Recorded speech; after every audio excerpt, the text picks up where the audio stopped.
Have you ever looked at a real estate deal and thought, I don't want to mess this up? Or said, I just need to think about it a little longer and then watch someone else get the deal? That's not a deal problem. That's a money thinking problem. Tonight, we're not going to use tactics first. We're talking about how you think about money before the deal even shows up. So, how you guys doing tonight, Stacy, Brandy? Woo! Also, Great. good evening.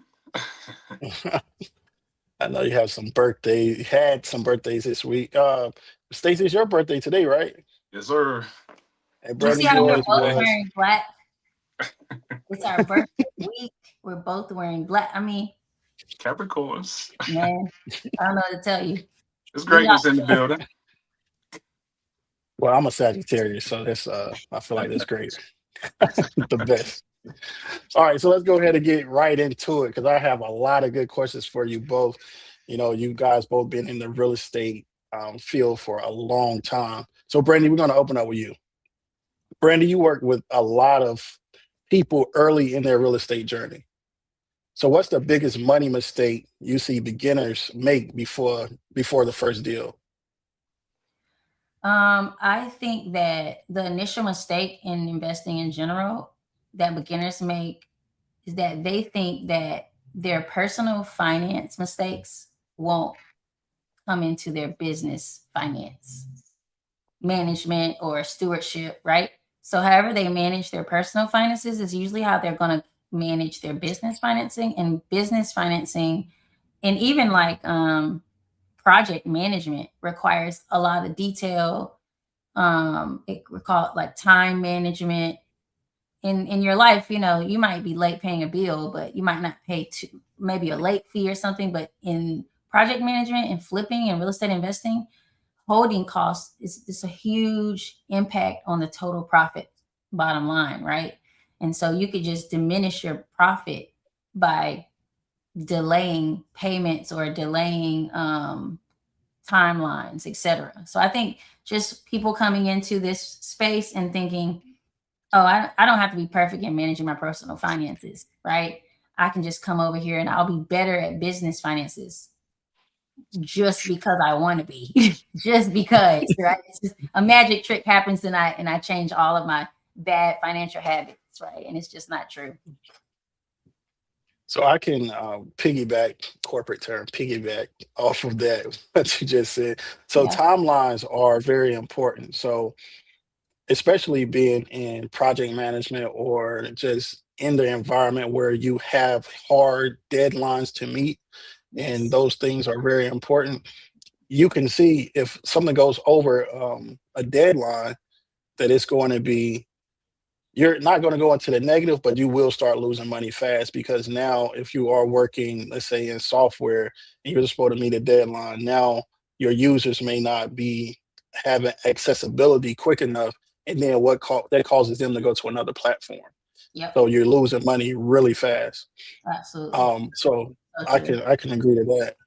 So Stacy, same question for you. What do you see when you are helping someone get into real estate? What's the first mistakes they make before getting a deal closed?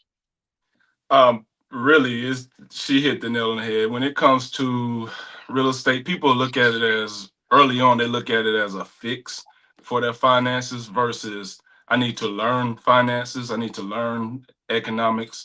I need to improve how I look at money and how I spend it.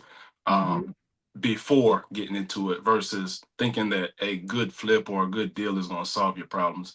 It's not. It's going to compound them actually if you don't have a mindset that I need to fix my financial habits. So that's how I think about that. Yep. That's good. And they say the way you do one thing is how you do everything. Yep. So jumping into real estate without being better internally with everything that you're doing, you're just going to translate that energy into doing everything bad in real estate as well if you're doing things bad in your personal life. Brandon, you have anything else you want to add to that? No, I think, I mean, I think this is the top issue that most people can, and I think anytime people are trying to get into something where they're going to make decisions around investing, right? It's a mindset change, right? And stewardship and management and executing your goals and being disciplined, all that stuff plays into how you manage your money, right? Like your money is a byproduct. Like having money is a byproduct of all the other things that you've established in your life to be set up. Whatever goals, whatever plans, whatever disciplines that you've set up, your finances, your family, your job, your career, your investments, all are a byproduct of those decisions that you've made prior to jumping into anything. And that's a good segue into the next question. How does fear around money usually show up when someone is analyzing a deal? Oof. I'm gonna let Stacy go first. Uh, Live. again, if I had to, in a nutshell, I think the fear around money would be, they would be more hesitant to pull the trigger on a good deal, because they're looking at I think they lack the confidence and the competence, the information to analyze. Well, they have the information. A lot of times they'll have the information or even the competence, but it's the confidence. Yeah. Um, and they just lack the confidence to pull the trigger and to get it done. So, fear, I think when you replace information and knowledge with fear, you're more likely to just to get past that hump, you know? Yep. So That's good. I agree. I think that um I think that confidence is what I coach more on confidence than I coach on anything else. I mean, confidence, I'm going to do a free challenge at the end of the month. I could tell everything I know, but that challenge is not going to make someone go and do what they desire to do. My one-on-one students are the most successful because I'm with them, pushing them through and saying, you can do this. We're going to do it this way. This is how we're going to do it. So I think just confidence is key. And I think a lot of people feel more confident when they have someone that they can rely on. They have a coach. They have people they can ask questions to. But I think another thing that I think hinders a lot of people is the fear of money. Is like what we do costs a lot of money. I think people are like, buy it took everything for me to buy my house I live in, buy another house and then another. I mean, you tell someone, like I have like 8 houses right now, probably, or 9. I don't even know how many. I would have to count. But just the idea of carrying those houses in one, people would just be like, that's crazy. That's insane, right? And I just think the whole idea of buying multiple properties and then the idea of spending that much money every month on a mortgage, the fear is something they just never experienced before. Like, it's like, there's no way I could do that. And then you could, like Stacy said, you could give them the best numbers. And this is a no-brainer. You're going to win no matter what. And it's like, but am I worthy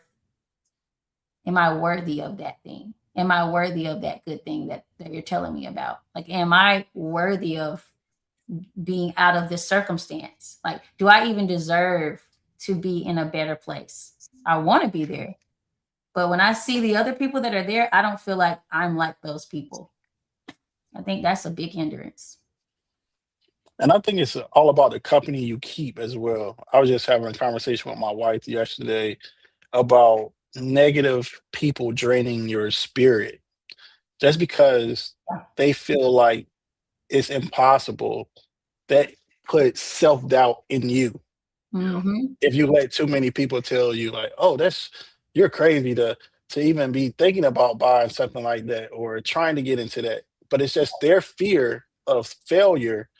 And if you listen to them enough, then you'll start thinking that way. But if you surround yourself with other people that think opposite of that, then you'll be more confident in going into the deal.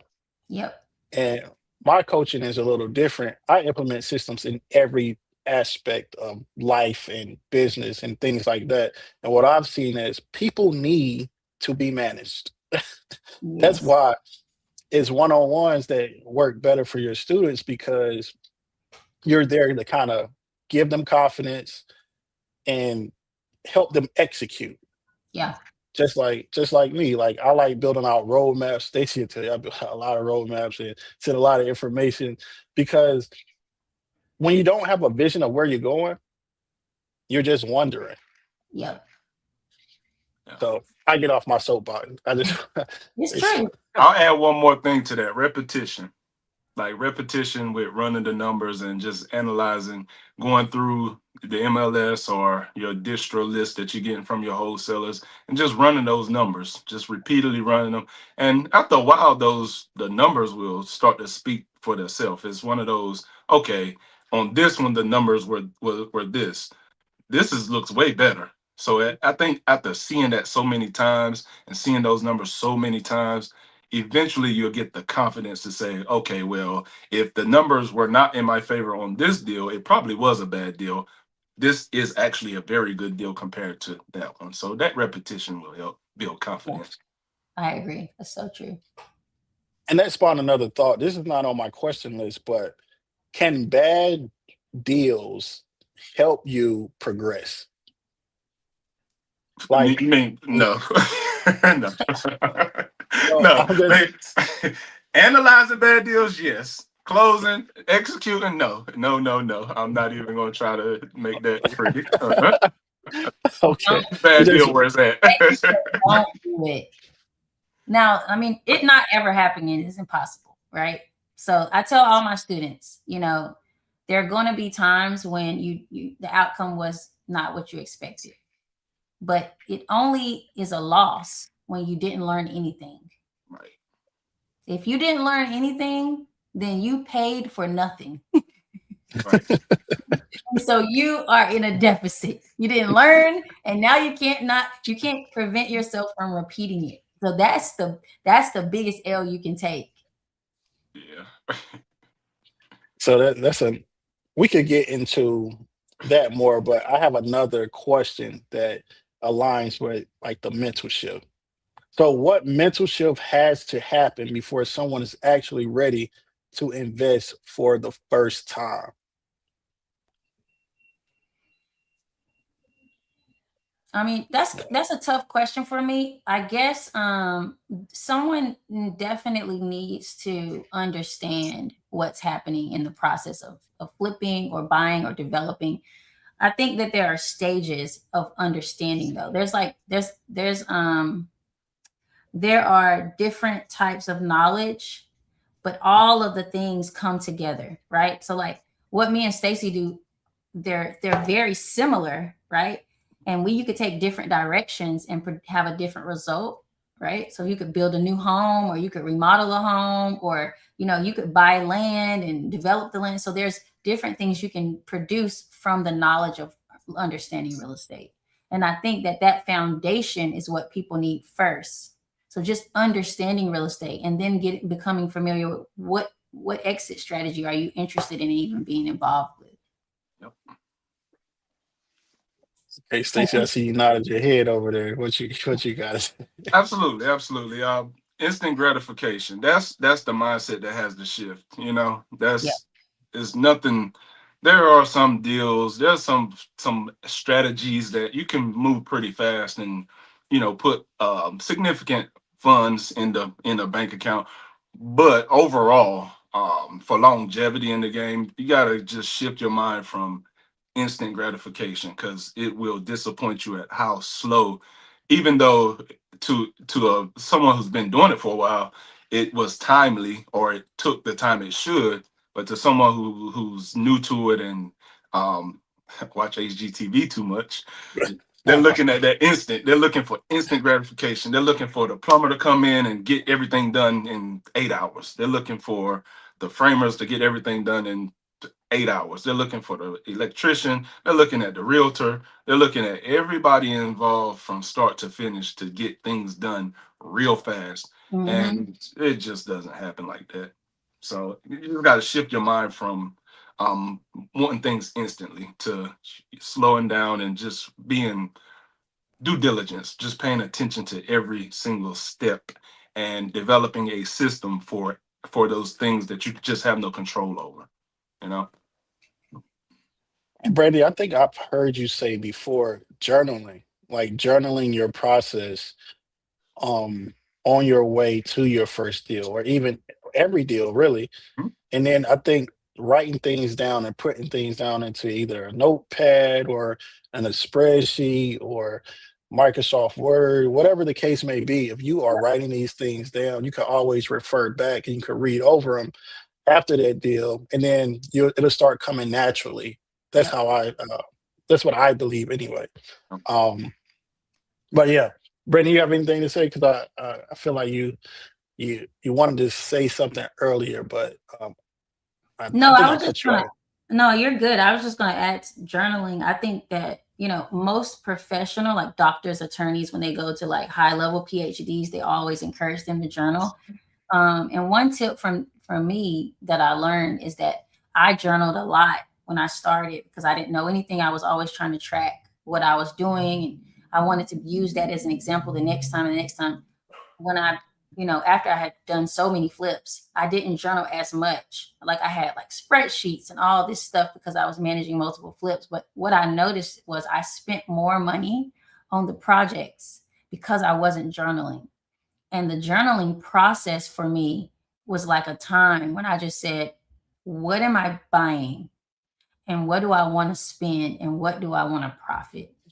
Right. And it was like, this is why I'm here. This is the vision of this project. Whereas, when I do my spreadsheets and all those things, I have that, but it's more so like it's more like a duty, a task versus it being a vision that I do in the journaling process. So I think journaling is kind of when you take that time to just sit back and say, what do I want to accomplish with this action that I'm about to put forth? I love it. 100% agree. Like that's a nugget That's a right there. gem. That's a gem right there. That's major. They should have paid And this. speaking You know what I'm and saying? speaking of journaling, so I have a journaling hack. It's called Hmm. Jira. We use this in software development, but you can use it in everything. I actually put all of our lives in this, right? And the reason you do this is to go back to inspect and adapt. So think about one project and you are having, and it takes 3 months to do, right? And every 2 weeks you go back and review what you did well, what went poorly, and how you can get better. Then you take actions out of it, and you Hmm. put it in this document hub called Confluence, Hmm. and you put the dates on it. Now you put the dates on all of that. Now at the end of the project, instead of like going flipping through a whole bunch of papers, you can go look at every date that you put in Confluence and review over each thing that you did in those 2 weeks. So just a nugget for everyone watching. I love it. I love it. I'm so bad at doing things on the computer though. Wow. I just have to turn that paper. It's something about the paper turning. I don't know what it is. I wanted to commit to his idea, but I can't do it. I know it's gonna be terrible. I know it's like that journal had me on the lock. I'm like, look at this. I mean, just so y'all know, I do what I say. This is my 26 journal. I'm locked in already. I'm ready. All right, so we could go to the next question. Unless Stacey, you have anything else you want to add to that? Nothing to add. Not this time. All right. So, how do beginners confuse being careful with actually being stuck? Being Mm, careful versus being stuck.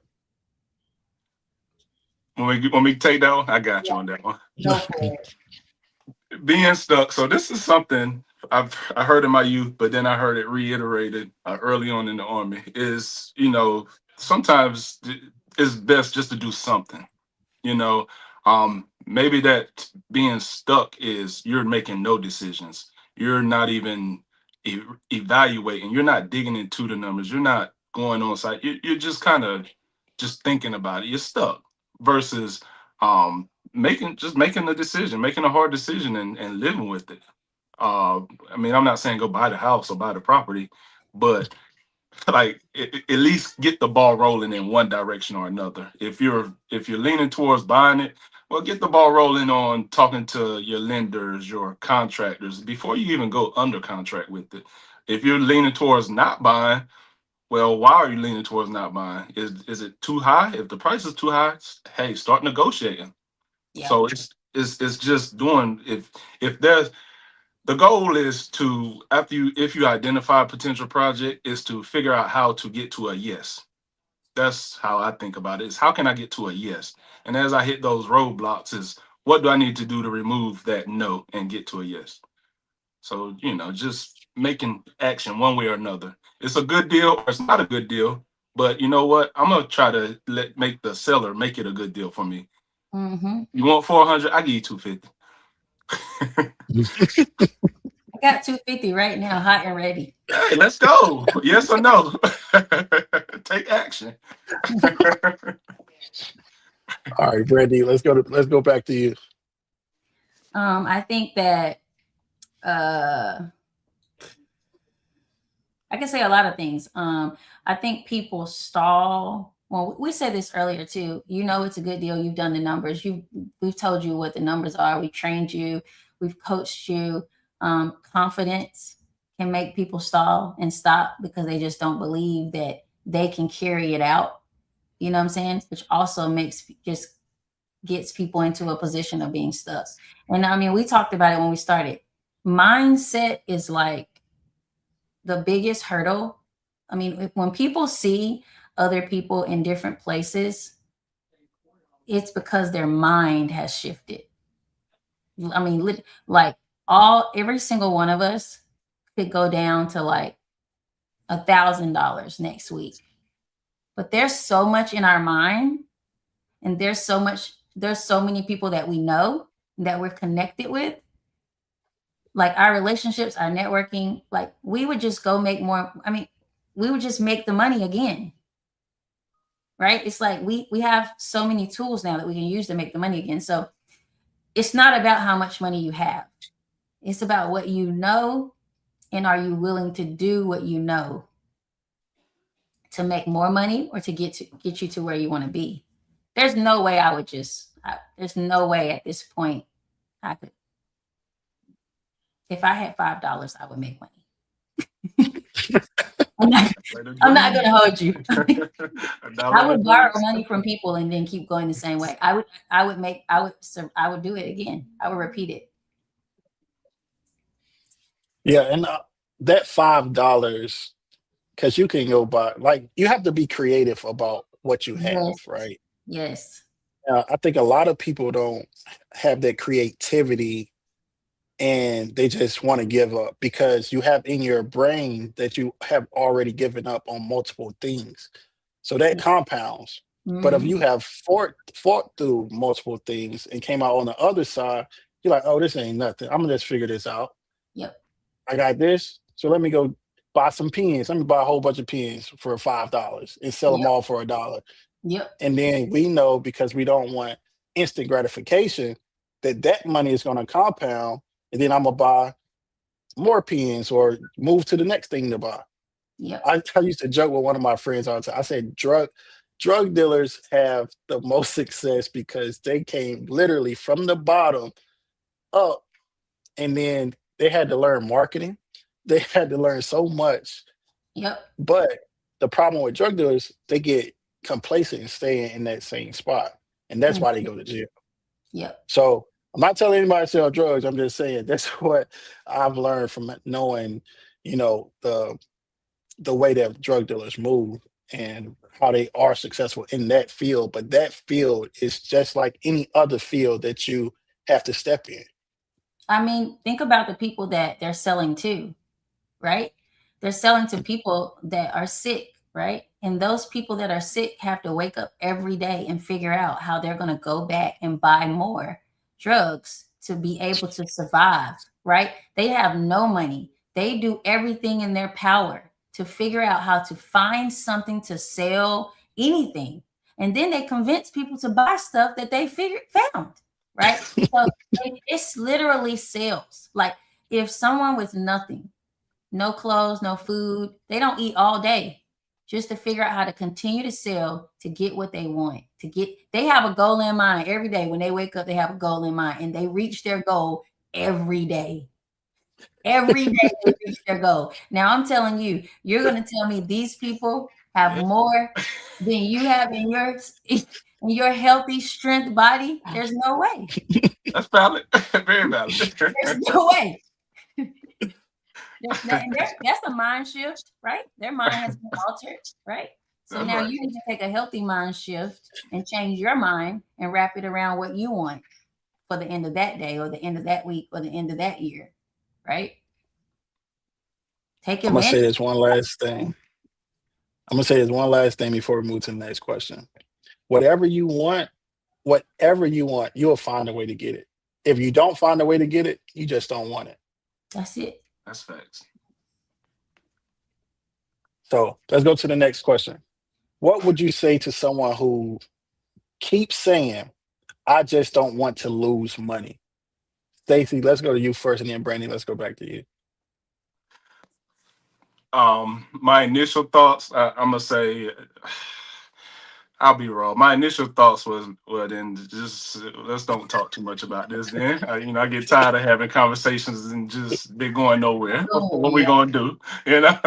um, but I would say numbers, just repetition. So, evaluate the bad deals or evaluate any deal. Just grab a random listing and just run through it, and you'll understand how the numbers break down.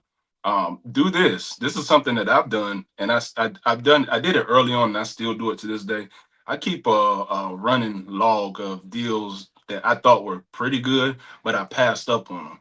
Then I went back and I looked at over the years how that particular property either sold or was flipped, and I just keep a log of that. So, I mean, maybe revisiting older deals that they passed up on, that would be a Mhm. good way to get over that hump. So That's a great tip. I'm going to use it. it's I'm telling you, I scroll through my notes because I'm a big on the iPhone notes. Yep. Scroll through it and I'll find my note with the addresses in it. And I don't look at it every day or every week or Sure. every month for that case. But I have them all the way back to 2015, 2016. I'll take those addresses, I'll plug them into Zillow real quick and be like, wow, this house sold for on this date way more than what I even thought it could, or is currently valued at X, Y, and Z based on Zillow, which is not the best tool, but it is a tool. Yep. But just going back and just revisiting old potential deals that you passed on. That's how you get over that analysis paralysis. That's what I call it, analysis paralysis. Absolutely. I think that's a good tip. I'm going to actually, I think anytime especially when you're starting out, I think you should always have some type of track of what you passed up on and then be able to go back and that if you have been doing it for a year and you analyze 25 deals and you only flip 2 of them, then go back at the end of that year and look at all those deals. Did they sell? Are they renting now? What did they end up selling the house for? I think that's a superb tip. Yep. All I'm right. supporting his suggestion. I think that's great. Okay.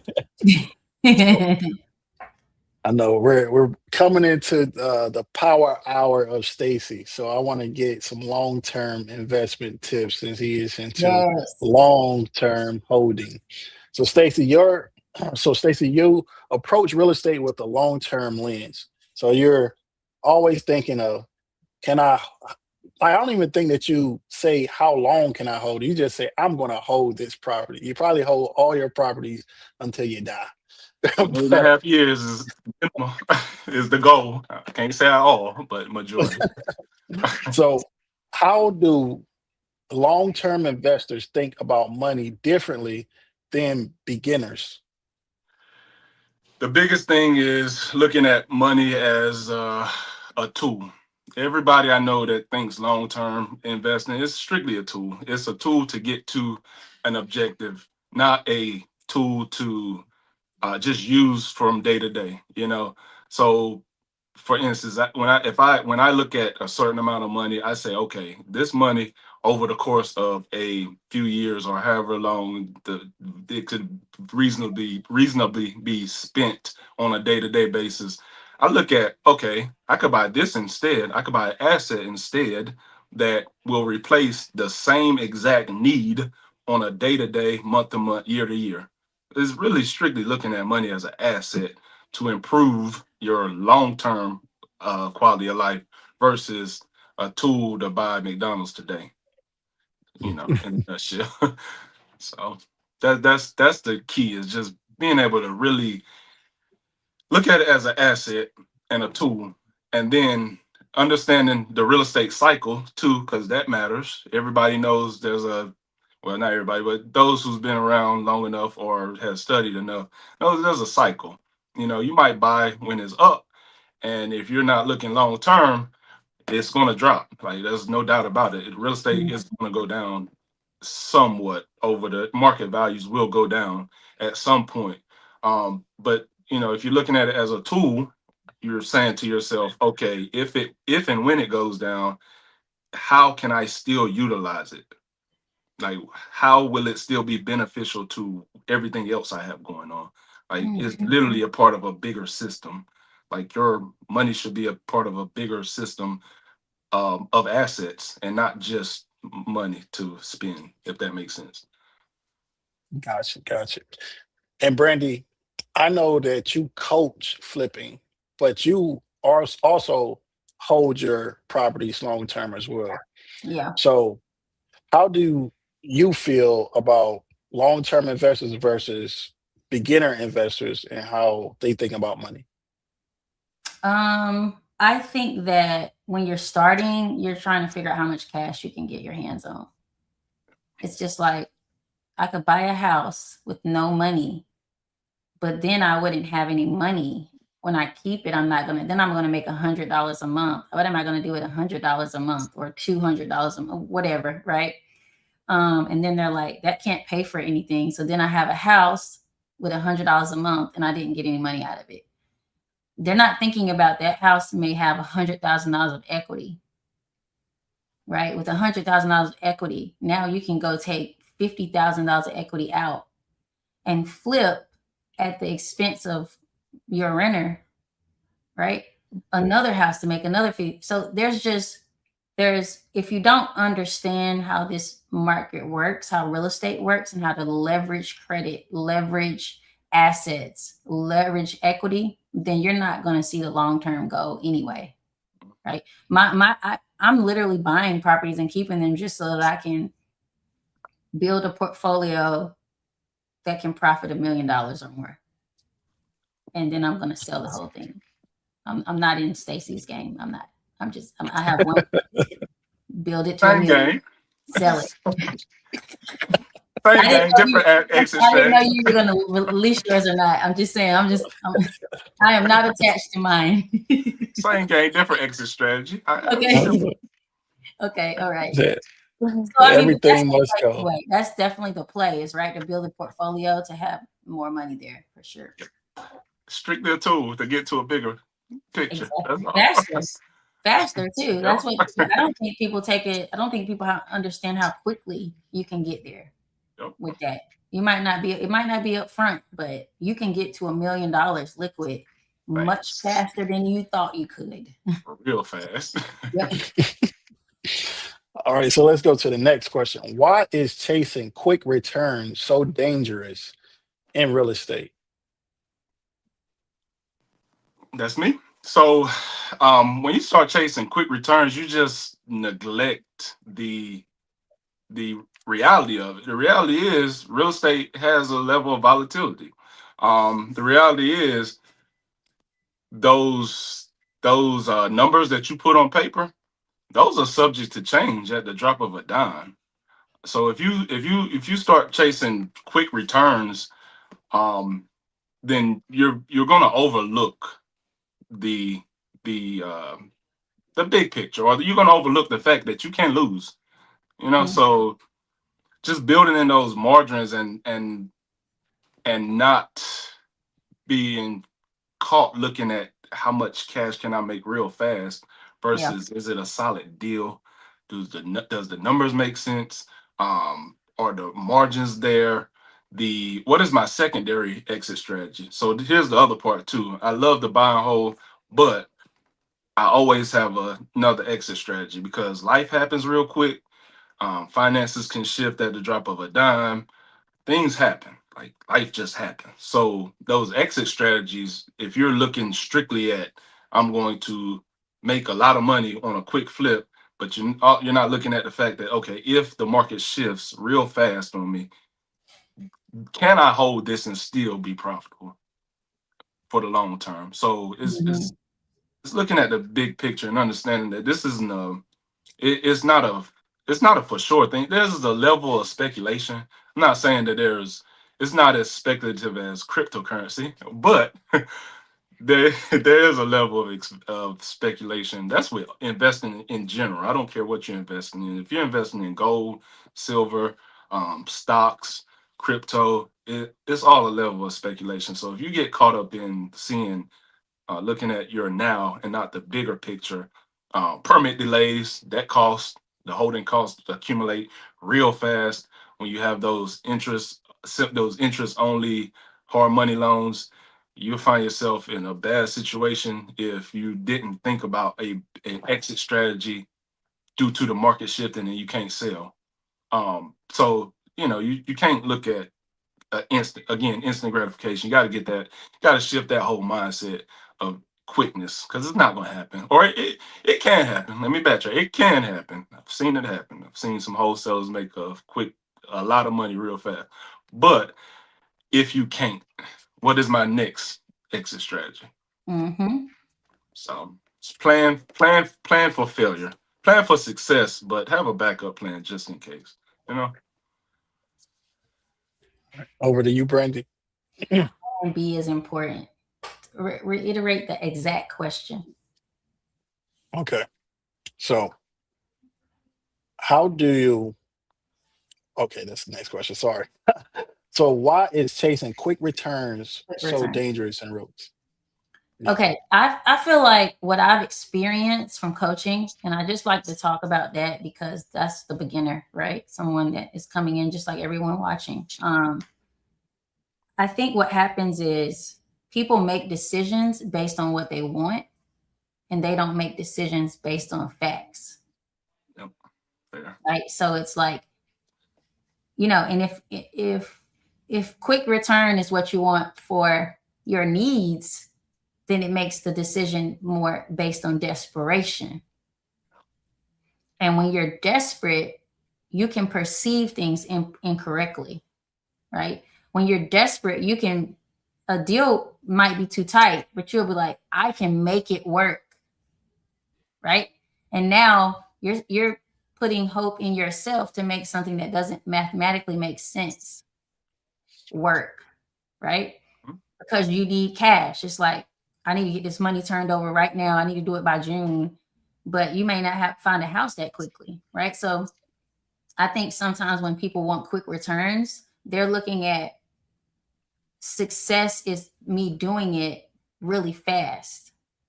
And success is not about speed. Success is about accuracy and the quality of your accuracy, right? Like, how many times were you accurate? Is it quantifiable? Right? Because you can get further faster being accurate.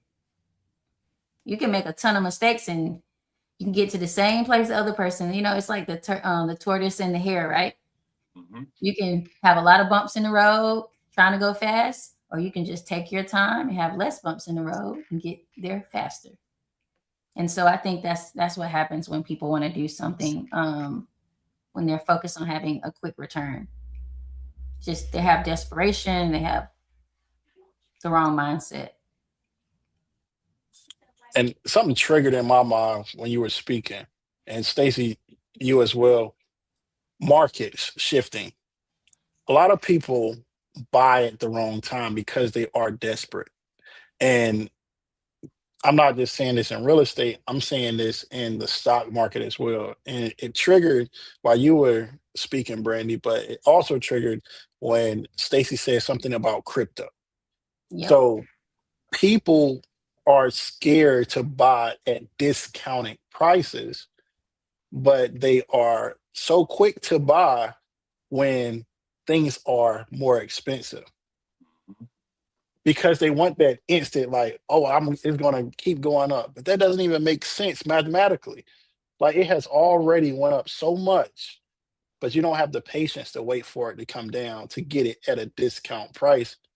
And now you get a bad taste in your mouth about either real estate stocks or whatever you invested in because you bought at the wrong time trying to have instant gratification. So I just wanted to speak on that because it was like, oh yeah, because and I'm only saying this because I was one of those people that was like, oh, I'm gonna get into this and Yep. it's gonna take off, and then it's like it starts crashing, and you're like, what did I do? And now I'm like, it's going up, but it has to come back down somewhat. Mm-hmm. I think I like that you said that too. It made me think about how we don't, it seems like with investing, when people have to invest, they are like triggered to buy it high because there's a lot of people with the results. It's like everybody's winning over here. And I could have bought it for $2, but everybody's winning. So I don't care. I'm gonna buy it for 70, right? But like it's like we want to buy the deal for all the other things. Like, if toilet paper and paper towels go on sale, people gonna run to the store and get them, right? But we don't think about that same sale concept when it comes to investing. We're not like, oh, the Tesla stocks dropped 100 points. I need to buy the 100. I need to buy Tesla stocks right now. I need those because they're going to go back up. If toilet paper goes down, you went and bought it cheap because you know that toilet paper is going to go back to its normal price, or paper towels or cleaning products like food, steak, whatever, right? You know you're going to get a deal if you buy it low. It's just interesting to me how we don't have that same mindset when it comes to investing. It's like once we get to investing, it's like, man, that's too high. I can't do that. Or that's falling. I'm not buying that. Why, that's crazy. It dropped crazy. That's gonna take all my money. It's probably gonna drop some more. We don't use those same concepts. But the higher you go up, the harder you come down. So if it's going down, don't you think it's gonna reverse and go up even higher? Yep. Right. Supply and demand. All right, so Supply and demand. let's go to the next question. So what role does patience actually play in building real wealth? I'm about to say real estate, real wealth through real estate. So I'll say it Time. again. Go ahead. Go ahead. Time. Repeat that. Okay, so what role does patience actually play in building real wealth through real estate? Time. Patience is time. Like you is understanding the bigger picture with the amortization, the debt pay down of having a tenant pay a debt that you owe, the tax advantages, the rent increases, your potential exit strategies according to the market. One may be a refi, one may be a sale, and it may be a sale and reallocating that equity elsewhere to a better deal. So, but all those takes time in the market. You're not really on most whole scenarios, unless you use the BRRRR strategy, which in this market with these interest rates isn't as viable as it used to be. You're not seeing significant.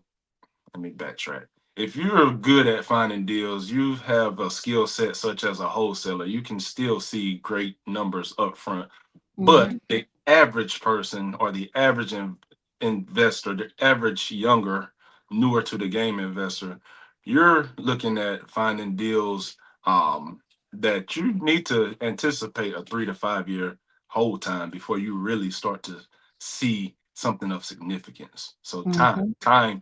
time, there's a saying, time in the market is better than timing the market. Mm. Because All you right, go through Brandy, the let's go to cycles, you. right? You're going through the cycles. So no matter when you bought it, you're gonna get, just wait for the right cycle to come. You're waiting for the right market cycle. No, I think that was good. I think that's exactly what I would say. I don't really have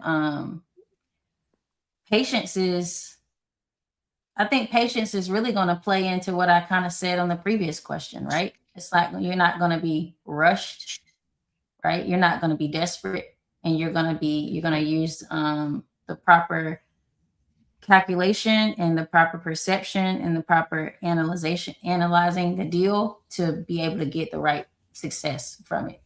Like I don't think and I think it's repetition. I'm gonna go back to Stacy saying repetition, right? Because it's hard to be patient when you don't even know the time.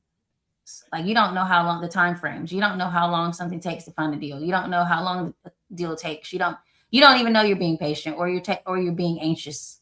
You have no time frame. You have no recollection of anything happening. So I think it's easier for us to know patience because we know timing. But for a new investor, I think timing is more challenging because patience comes from more knowledge and experience. And the more you have repetition, the more experience you have, and then the more patient you become. And I agree with both of your points. And I have a special question because of what's going on with our president today. So I don't know if maybe you guys have more insight on this. So I saw a post, which I haven't did my research, but it said that Donald Trump was blocking big institutions from buying real estate. So if this is true, how big is that for new real estate investors and why they should get in right now? The exact terminology was single family homes. That's a difference. Single family homes is typically your houses, maybe a duplex, but houses in general. So Yeah. that's way different than your apartment complex, your commercial units. And um, until I see it, I'm not putting a lot of weight to it. I just don't see it happening. It sounds good in theory, but in practice, not. And I think the cap was 1,000. Like a larger institutional investors, corporations would only be able to own up to 1,000 properties. Well, on paper, one institution may own 1,000, but how many institutions does the owners of that institution own? You see what I'm saying? So I think Yep. it's more of in theory, it sounds good, but in reality, I just don't see it happening. Yeah. There's too many loopholes, right, to get around so that they can get, even if that came into practice, I think it just benefits him to sound like, he did something to help people get into housing. Um, good, which that's what a president's job is to do things that the general public think benefit them the most. So that's what he's doing with that call out. But I think in the big scheme of things, they own too much real estate to allow a bill or any type of legislation to pass like that would hinder them from continuing to do what they're going to do forever. And honestly, my brother messaged me about this, which is interesting. Like as soon as it dropped, my brother texted me and he was like, "Hey, what are you going to do?" And I said, "You know what is really cool about this?" I was like, honestly, most of the real estate space is a lot of private money lending. I said, and if they were really, really smart, which they are, because clearly they live off of giving their money to us to reinvest, they would create their own banking system around how to get into 30-year mortgages for people that can no longer lend in this space. They would open up a whole new banking system around helping people get around this legislation, which would make them more money, right? And the barriers that are in place it would be advantageous for them to do it when previously they may not have been interested in doing it. So I was like, yeah, it sounds like a whole new window of banking for private money. I'll summarize my point on this is if you have if one major institution owns 1,000 single family homes, what's the difference between them owning 1,000 single family homes or them investing in 10 investors with 100 homes? Yep, Lending money to 10 investors. What's the difference between them owning it or lending money to 10 investors with 100 homes? they In the still grand scheme of things, there's no difference. absolutely. Yeah, that's exactly what I think. I was like, sounds like some great lending. Yeah, It's gonna happen. that's it. It's no difference. So I had to ask the question. That was what was going on No, that today. was great. My last question before we end the night: what's one long-term money decision you made that didn't feel good at the time, but paid off later? Okay, so that was just reinvesting cash flow.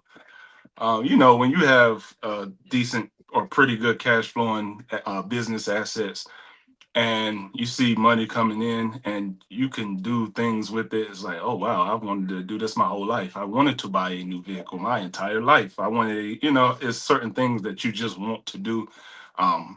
But having the discipline to say, if I do this, it takes away from my ability to buy another asset, which in 2 or 3 years, that asset will then pay for this thing. So again, it goes back to instant gratification, getting away from I want to instantly buy this thing. Okay, I don't do that. Buy the asset that will later pay for said thing. So it's for me personally, it was reinvesting cash flow into assets, into real estate. And when I say let me backtrack, assets, equipment has been assets. Do I have heavy equipment, etc. So having the money to go splurge, take a vacation, buy a new car, buy whatever I want, and saying, no, don't do that. Buy the assets first. The liabilities can be purchased with the assets. Absolutely. With the cash flow. There you go. So, All right, all right, Brandy. What about you?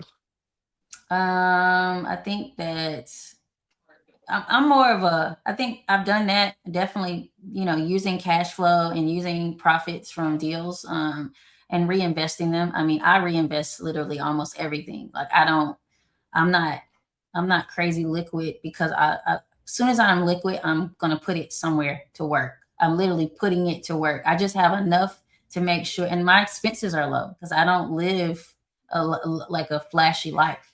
My car is paid off. My house is probably the most expensive most money I'm going to spend. But it's also a business strategy, right? Because in business, you have to spend money in some places. Otherwise, you're going to, pay our president the money.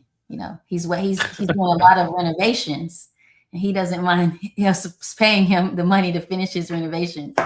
And I don't have any interest in doing that. But I think that the biggest one was like buying a house for my mom. That was the biggest one, right? It wasn't cars.